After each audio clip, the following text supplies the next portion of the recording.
I wish that I had had uh, more classical education. Wish I had read more of Herodotus and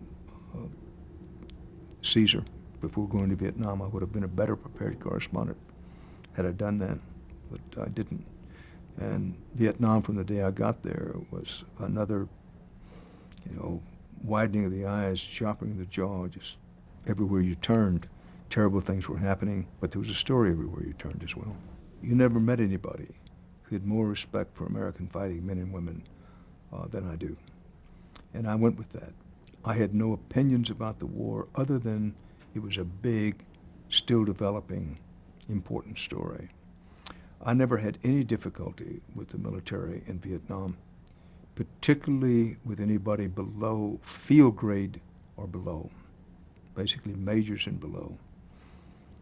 Captains and sergeants, who are the people who make any army go or not go, were honest, straightforward, sometimes brutally honest and straightforward. I didn't go with any agenda. I had no agenda while I was there, and I had no agenda when I came out, except to put on American television screens the war as it was, as opposed to how some people were trying to convince people it was. To do that, one had to go into the field. With television, you have to have the pictures. You can't sit around Saigon and listen to the briefings. You have to go out. I saw a good deal of Vietnam, from deep down, far down in the Delta, up to the DMZ itself, from the coastline in places like Da Nang, over to the Ho Chi Minh Trail, outside of Vietnam into Laos, and I saw a lot of the war. And increasingly, the more of the war I saw, what was being said in Washington about what was happening in the war did not match the facts on the ground. And CBS led in coverage of the Vietnam War. That's a fact. All you have to do is go back to the archives and take a look at it. In the same way that Ernie Leiser and others at CBS News took the civil rights story and said it's a big, important story, and it's a story we want to jump all over, we want to swarm it, we want to franchise it as a signature coverage for CBS News. They did the same with the Vietnam War. That we led, because we led in the coverage, and because our coverage, including my own, without saying so, and I don't ever remember saying so, you just put it up on the screen, what people saw on the screen, what you went out on patrol and covered the war as it was in that green jungle hell. What you had was real mud, real blood, real screams of the wounded and moans of the dying. And that corresponded with the increase in casualties beginning to come home in the period 65, 66, because we had so many more troops committed, that it wasn't television that got ordinary Americans, real people all over the country, asking questions about the war. I think it was a combination of the television coverage, and yes, primarily CBS News coverage, we were leading in the coverage.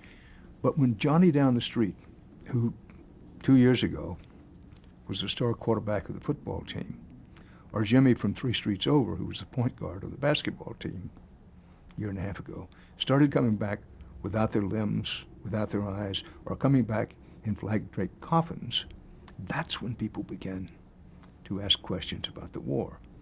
Now, those who believed in the war for whatever reason, and particularly those with a partisan, political, or ideological agenda, many of them, yea, most of them at that time, Democrats, say, and supporters of Lyndon Johnson and the war effort, they began to say, the war is really going well. It's just those press people, like Dan Rather and Morley Safer and other people, they are accentuating the positive and the negative. They're accentuating the negative and, quote, turning the country against the war. Bull feathers. Was and is. That we tried our best to tell it as it was. Here's your war. Said to be the first television war in terms of extensive television coverage. It was. That meant we went out where the work was. We went out where the work was being fought. And we first filmed and then in later years videotaped. I went back to Vietnam, I think, another 3, maybe 4 times after the better part of a year that I'd covered. So President Johnson, I don't think, when I say ever, I never heard him blame the press for the war. And you know that the U.S. Army's own analysis of what happened in the war was that it wasn't the press, it was a lack of strategy. But that was the situation, and it got worse as time went along. That what we were faced with as reporters, if it needs to be said, let's have it said. If my country's at war, I want my country to win. Whatever the definition of win is. One of the problems with Vietnam, never had a definition of what win was or would be. Never had a definition of, well, when does this end? How does it end? What's the strategy? Didn't have it. Our problem as reporters, let me just speak for myself, but I know this is widely shared by reporters. You couldn't be with these young men and women, they were mostly men at that time, who were in this incredibly lethal environment, 12,500 miles from home, and see what they were going through, and seeing what the reality was on the ground, and then hear people in Washington who'd never been there, or if they had been there, they'd been there only an official sort of come take a look for a few days, describe a war that did not exist. So as a reporter, what I was going through, and again, I think others were, but I'll speak only for myself, was you hear these things out in Washington, you say, I'm here.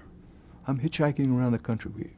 A reporter in Vietnam was basically a hitchhiker, televisions, convoys. I'm here. I see it. I know what the situation is here.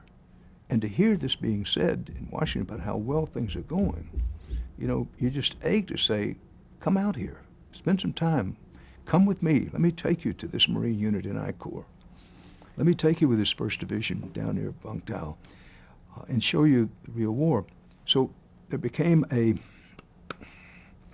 clash, if you will, between those who knew what the war was, what it really was, and who in effect were saying on television tonight, here is your war, for better or for worse, know what it is, and those who were trying to convince the American people, look, don't listen to those guys, that they have a negative slant, they have their own agenda, they're anti-American, and what have you. The captains and the sergeants knew better.